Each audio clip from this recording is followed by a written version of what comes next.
एक समय की बात है, एक छोटे से गांव में राघव नाम का एक युवक रहता था। उसकी इच्छा थी कि वह एक सफल पर्वतारोही बने और दुनिया की सबसे ऊंची चोटियों पर भारत का तिरंगा फहराए। लेकिन उसके परिवार की आर्थिक स्थिति अच्छी नहीं थी और गांव में पर्वतारोहण की कोई सुविधा या प्रशिक्षण केंद्र नहीं था।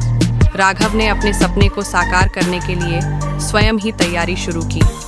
वह प्रतिदिन सुबह जल्दी उठकर गांव के पास की पहाड़ियों पर चढ़ता, दौड़ता और शारीरिक व्यायाम करता।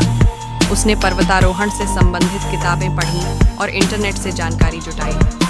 एक दिन उसे पता चला कि शहर में एक पर्वतारोहण प्रतियोगिता आयोजित हो रही है, जिसमें विजेताओं को प्रतिष्ठित पर्वतारोहण संस्थान में प्रशिक्षण का अवसर मिलेगा।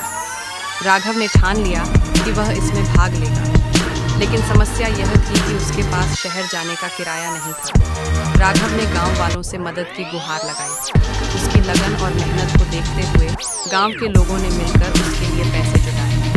राघव शहर पहुंचा और प्रतियोगिता में भाग लिया। कठिन परिश्रम और दृढ़ संकल्प के बल पर उसने प्रतियोगिता जीती और प्रशिक्षण के लिए चयनित हो गया। प्रशिक्षण के दौरान राघव को कई चुनौतियों का सामना करना पड़ा। ऊंचाई पर चढ़ने में सांस की दिक्कत, ठंड से जमे हाथ पैर और कभी-कभी गिरकर चोटिल होना, ये सब आम बातें थीं। लेकिन राघव ने कभी हार नहीं मानी। वह हर असफलता से सीखता और भी जोश के साथ आगे बढ़ता। कुछ वर्षों के कठोर प्रशिक्षण और अनुभव के बाद राघव ने माउंट एवरेस्ट पर चढ़ने का निर्णय लिया। यह एक बेहद कठिन और जोखिम भरा अभियान था, लेकिन राघव ने अपने आत्मविश्वास और दृढ़ संकल्प के साथ इसे शुरू किया। अभियान के दौरान मौसम ने अचानक करवट ली। तेज बर्फीली हवाएं और भारी बर्फबारी ने रास्ता मुश्किल कर दिया।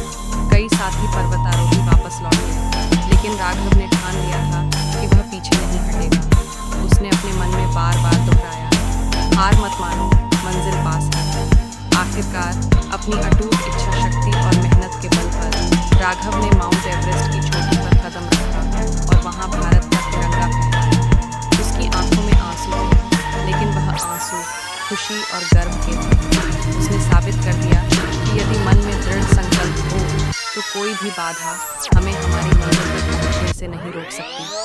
राघव की कहानी हमें सिखाती है कि जीवन में कितनी भी कठिनाइयां क्यों न आए, हमें कभी हार नहीं माननी चाहिए। मंजिल चाहे कितनी भी दूर या कठिन हो, यदि हम निरंतर प्रयास करते रहें और अपने लक्ष्य पर विश्वास रखें तो सफलता अवश्य मिलेगी।